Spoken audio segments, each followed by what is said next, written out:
subscribe to our YouTube channel and click the bell icon. At the outset, I would like to flag some reservations that I have about court hearings through video conference. In my view, they compromise the very essence of transparency, which is inherent in our court proceedings, which are held in open court and where the hearing is public. Open court hearings are a very effective safeguard against ludicrous arguments made by the bar,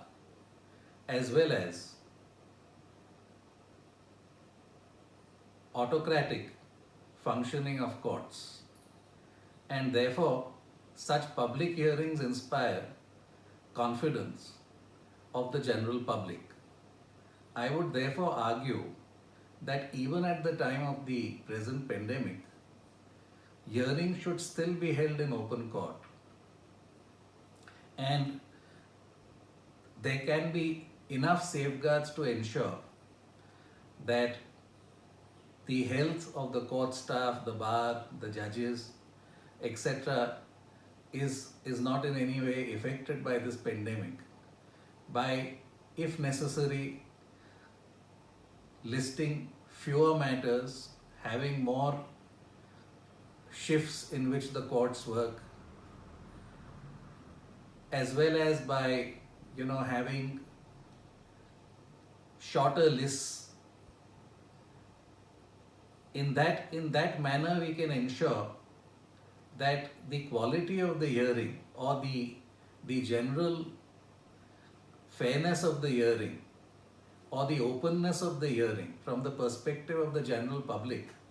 is not compromised in any manner. Therefore, I would suggest that even during these times, since the rule of law is extremely important for the functioning of a democracy, it is necessary that we send a signal to the general public that justice is not only done but is also seen to be done, and hearings of very urgent matters should still be held in open court and not through video conferencing. However, since as of date, video conferencing is the only method in which court hearings are held,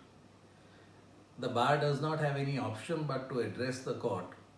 through video conferencing, and therefore we must make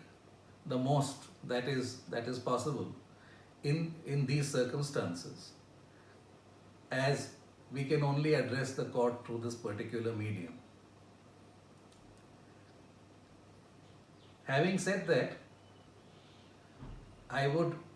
the next challenge that we are going to face is as to what will happen when the courts reopen. I don't see that happening very soon. But we are going to be faced with a situation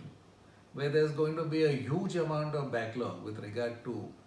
admission matters which are not being heard, which are extremely urgent but don't qualify within the parameters of extreme urgency for the purposes of listing through video conference. And serious thought has to be given as to how we are going to cope with the backlog that has been created. I would suggest that one way of coping with it is by appointing ad hoc judges at all levels, at the levels of the subordinate judiciary, at the levels of the higher judiciary, even at the level of the Supreme Court. So as maybe, albeit for a temporary period, maybe for a period of 6 months or for a period of 1 year, so that the existing backlog can be cleared off as fast as possible, so as to ensure that even otherwise our severely clogged judicial system does not suffer further.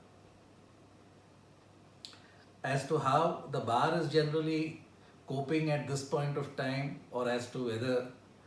as to how the bar is coping at this point of time, I've been speaking to a lot of my friends at the bar, and a lot of them have been spending time in writing articles or in reading up the law or just putting up their feet and relaxing. And I would also advise all my young lawyer friends to do the same.